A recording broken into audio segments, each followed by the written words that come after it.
জয়গুরু যোগীরাজ। অংশ নম্বর 37।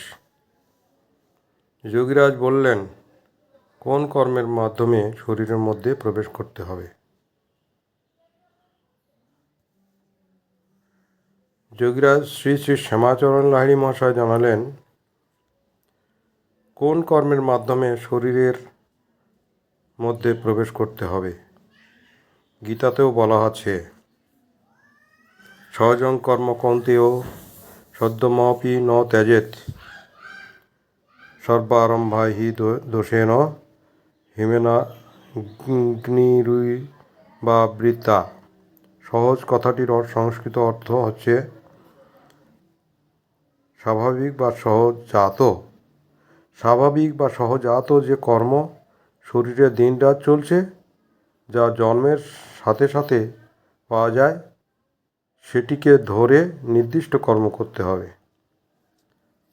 হে কৌন্তেয়, এই কর্মটি অনাভ্যাসবশত প্রথম দোষযুক্ত হলেও একে ত্যাগ করো না। প্রথম যেমন ধূম দ্বারা অগ্নি আবৃত থাকে, তেমনি এই কর্মটিও অনাভ্যাসের দরুন প্রথম ঠিক হবে না। তা সত্ত্বেও কর্মটি ত্যাগ না করে করতে থাকলে শেষে সঠিক হবে এবং কর্মটি যে কতখানি সুখদায়ক তা বোঝা যাবে। এবার প্রশ্ন হচ্ছে, সেটা কোন কর্ম যা শরীরের মধ্যে দিনরাত চলছে?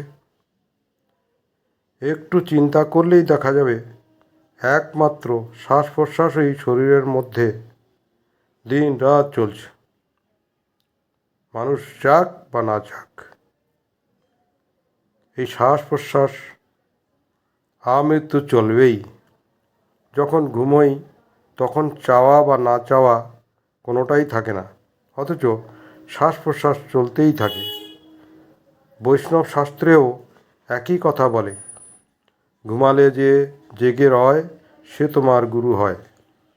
মীরাবাইও একই কথা বলেছেন, মেরে জনম মরণকে সাথী তুহে ন বিছর দিন রাতি। এরকম অজস্র প্রমাণ শাস্ত্রের মধ্যে আছে। অতএব শ্বাস প্রশ্বাসের কর্মই হল গীতাক্ত সহজ বা সহজাত কর্ম। শ্যামাচরণ এই শ্বাস প্রশ্বাসকে অবলম্বন করে নির্দিষ্ট কর্ম করতে বললেন। এই শ্বাস প্রশ্বাসরূপ কর্মের সাথে চাওয়া পাওয়ার কোনো সম্পর্ক নেই বলেই একে নিষ্কাম কর্ম বলা হয়।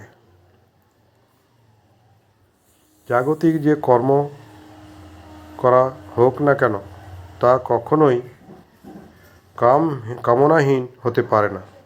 কাউকে যদি দয়া করা হয়, সেটাও কামনা থাকে যে লোকটির মঙ্গল হোক। অতএব তা কখনো কামনাহীন হতে পারে না। আবার অনেক সৎ কাজও করা হয়, কিন্তু চিন্তা করলে দেখা যাবে তার সাথে কোনো না কোনো কামনা অবশ্যই জড়িত থাকে। যার জন্য করায় সে যেন আর কিছু না হোক, অন্তত রেকগনাইজ করে এমন একটা কামনা মনের মধ্যে থাকে। দুঃখের বিষয়, গীতোক্ত এই নিষ্কাম কর্মটির ব্যাপারে যথেচ্ছ অপব্যাখ্যা করা হয়।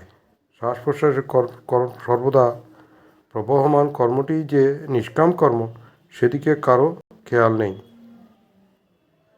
এই অন্তর্মুখী শ্বাসকর্ম বা নিষ্কাম কর্মটি করেই নিজের শরীরের মধ্যে প্রবেশ করতে হবে। জয় গুরু যোগীরাজ।